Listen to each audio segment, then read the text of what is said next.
Welcome to the Stoic Quotient, where we ask the questions your leaders won't, where we tear down illusions, even the sacred ones, and where truth is not an opinion but a duty. Let's talk about faith in chains, how religion is used to justify aggression. When faith becomes tools of destruction, humanity suffers.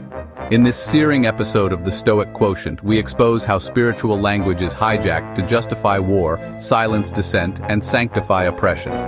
This isn't just about religion, it's about how fear hides behind holiness, and how silence becomes complicity.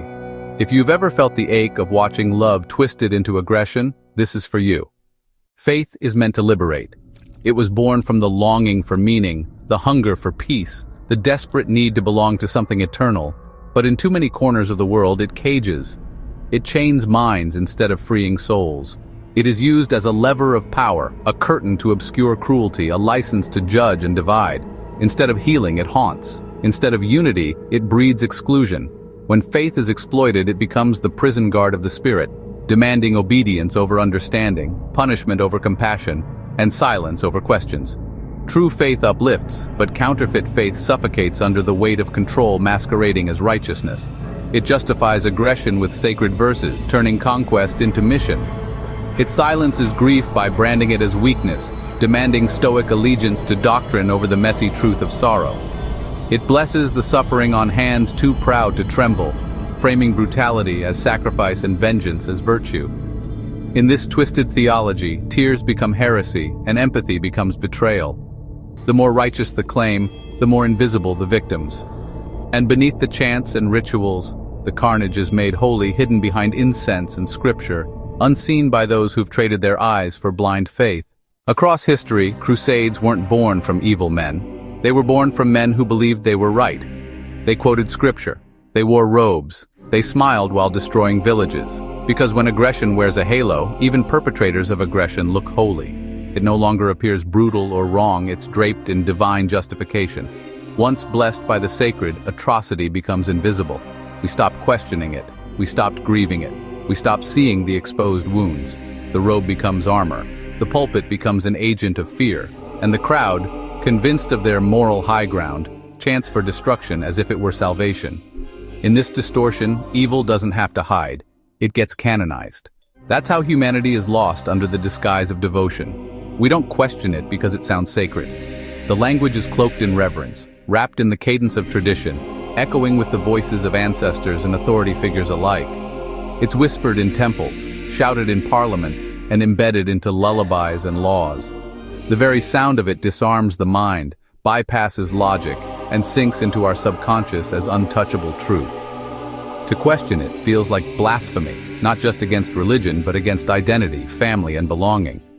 And so we nod in silence, paralyzed by the holiness of the tone, even when the content demands confrontation. The sacred becomes a shield, and behind it anything can hide. God is on our side. This is a holy war. We are chosen. But behind these words is a machinery of fear, control, and manipulation. The spiritual becomes political, the divine becomes tribal, and the human soul becomes a casualty. If your faith needs an enemy, it isn't faith, it's propaganda. And what of the children? They inherit trauma, not through choice, but through emotional osmosis. Even if they never see a battlefield, they live in homes haunted by unspoken grief, where fear is passed down like family heirlooms. The walls remember screams, the air holds memories of sirens, and their parents' nervous systems become maps they unknowingly follow. They are taught who to hate before they're old enough to read, absorbing division through glances, tones, and dogma disguised as protection. Their lullabies carry undertones of survival, soft melodies masking histories of exposed wounds. Their prayers are whispered with clenched jaws, not as a pathway to peace, but as a cry for safety in a world that once mistook violence for virtue. War lives in the nervous system long after the bombs stop falling. The Stoics taught us virtue is the highest good, not loyalty to dogma, not obedience to power, not blind allegiance to tradition. Marcus Aurelius led armies, but warned against ego, against cruelty, against the intoxication of supremacy. He taught us to question ourselves before condemning others, to look inward before raising a sword. Waste no more time arguing what a good man should be. Be one. So what do? We reclaim our relationship with the sacred. Faith is not the problem, but what we've done with it is. We've wrapped it in flags, carved it into the instruments of war, and used it to draw lines between who belongs and who must be cast out. We've used it to justify conquest, to suppress voices, to enslave bodies and silence questions. Faith was meant to be a bridge between the divine and the human, but we've turned it into a wall that hides fear, prejudice, and power lust behind the language of holiness. Instead of awakening compassion, we've taught it to defend ideologies. We took something sacred and forged it into something strategic. And now, countless lives are sacrificed on altars not built for worship, but for control. Faith should lead us to love, not division, to humility, not pride, to peace, not permission to hate. Real faith doesn't doubt silence, it walks with it. What you can do now: question the narratives. Who benefits from your belief? Who suffers? Speak truth with compassion. Challenge dogma without becoming cruel. Seek the heart, not the show. Look for the divine in action, not just appearance. Hold space for the wounded. Help others heal from spiritual abuse by becoming a presence of love.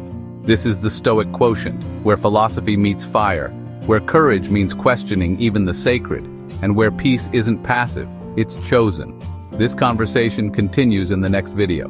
So come back, stay supported, stay loved, stay hopeful. Because in a world trying to numb you, your ability to feel is a revolution. Because in an age of division, your choice to care is resistance. And because in a time of false prophets and exploited faith, your return to truth, soft, grounded, fearless, is the most sacred act of all. We're not done. We're just beginning. Because when we silence pain with prayer, we build temples of trauma. But when we heal with truth, we become sacred ground ourselves. The next video will dive deeper, so please, return. Welcome to the Stoic Quotient. Thanks for being here with us.